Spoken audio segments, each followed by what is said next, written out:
Guild Wars 2 Visions of Eternity, the next expansion of Guild Wars 2, will not only bring expansion features, but will also bring, as promised by ArenaNet, a lot of core feature updates. So what could they be and how will they probably look like? That's what we want to debate in this video today. So grab a cup of tea, enjoy the discussion. Be sure to let me know your comments down below.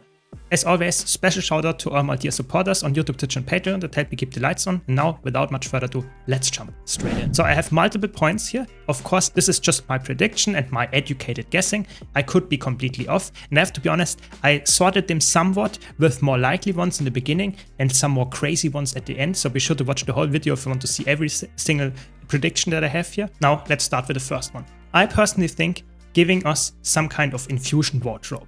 So I already mentioned that in my recent video about the fashion templates that will come with the expansion that is already confirmed. I think it's very likely that we get some kind of infusion wardrobe as well, because that's just very close, very tight to fashion template thing. And I think splitting the stats from infusions and the wardrobe, the skin that they provide, in two separate things is very likely and is very reasonable to do. If they can do that, if that's technically possible, I think that's something very likely that will happen, and I think that will be amazing, having the option to have a Chuck exec bound to your account and you can use it on multiple characters, just as you would a regular skin like a legendary, like for example Twilight. You can use it on multiple characters, the skin, and that would just be something that you can use in your fashion template. I think that's very likely, and I think that is also coming directly to the next thing. I think infusions will get a major rework. They are a core system, and I think infusions are quite contradictive for a lot of people, because for example, for most content you don't need infusions. They just give you like a little bit of stats on top of that if you go for infusions.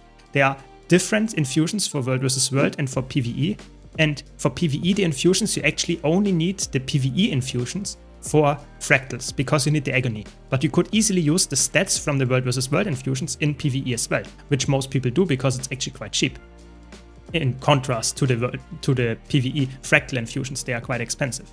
So I think this is like really weird, and I think this leads to a split from infusions being a stat stick only, making them either just like baseline, that you select one infusion and that's like giving you a specific amount of stats, removing them, or just making infusions only like +5 power or +5 concentration or something like that, and the agony will be account bound. That's my prediction. I think making agony account bound makes the whole fractal experience for new players way more likely to be like understandable at first, because having to level your fractal level to get to 100 and having to level in the meantime your agony resistance is not a system that makes a lot of like sense, while you also like have the ascended stuff to get for your gear. I think it's just a little bit confusing. So I think it would be way more likely that they will just say, okay, agony will be account bound, like some kind of mastery, that you can level up the agony. While you level your fractal level up, you will get higher agony resistance as well, and then you can enter those fractals. I think that is really a good system. I'm not sure if it's the perfect system, but something like that I predict is not unlikely. Before we get to a little bit more spicy stuff, if you enjoyed this video, be sure to leave a like and subscribe for more content like this. But now let's go to a little bit more spicy stuff. The first one that comes to mind, in my opinion, is the LFG.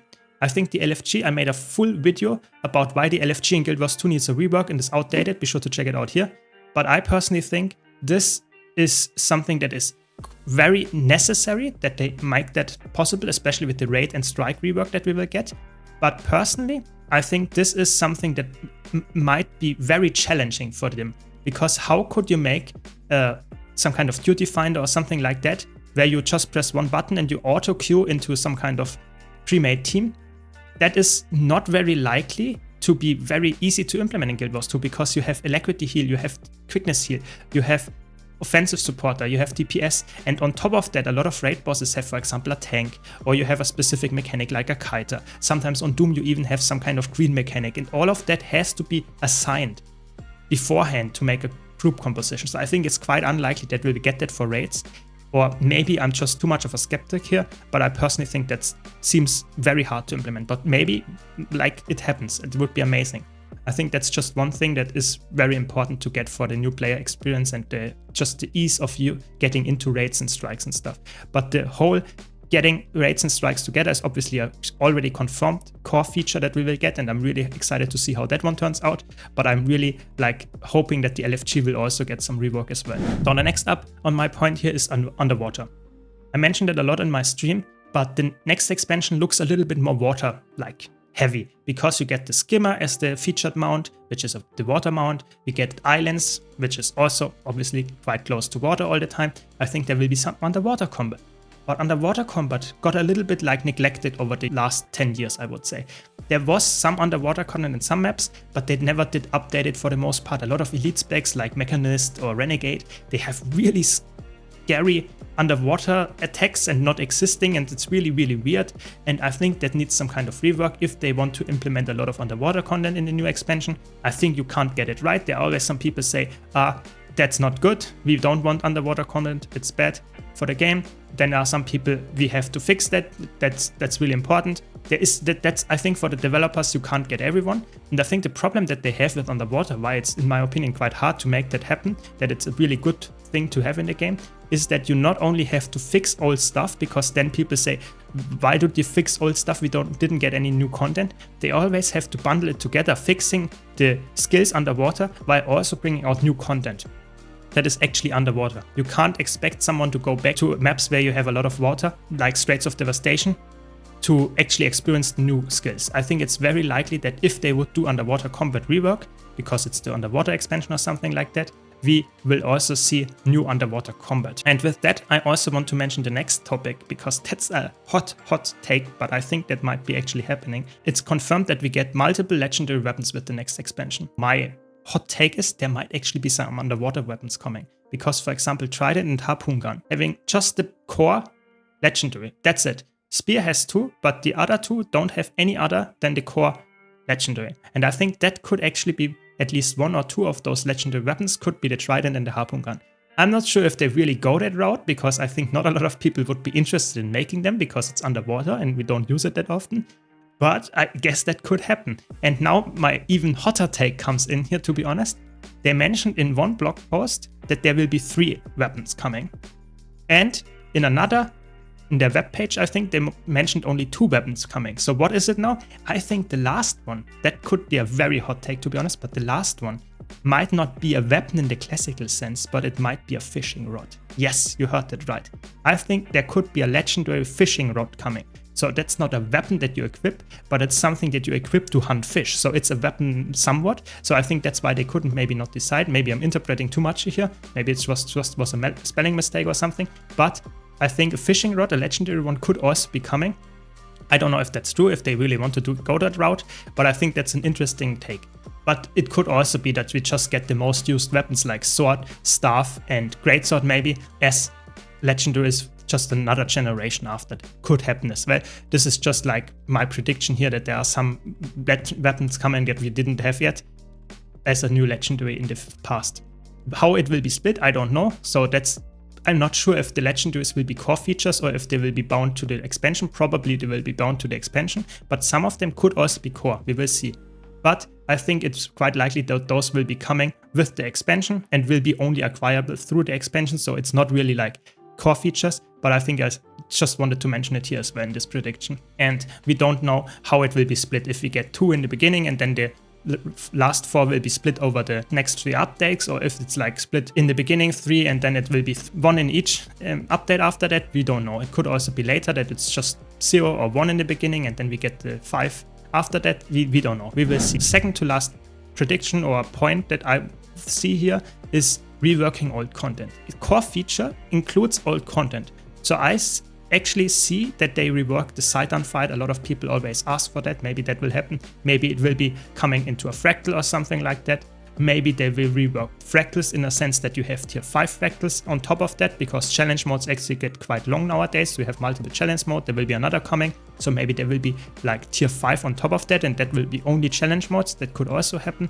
I don't know, we will see, but I think reworking old content, I made again a full video about that, and I personally think reworking old content has a big amount of positive aspects, why that is worth it, but at the same time it's also not the most selling feature to rework old content. So I think it's really hard to balance that, and I think we will see if that's really what they want to do, like reworking dungeons even. I don't know, we will see. But I think that is also a core feature update, reworking old content, especially of the core game.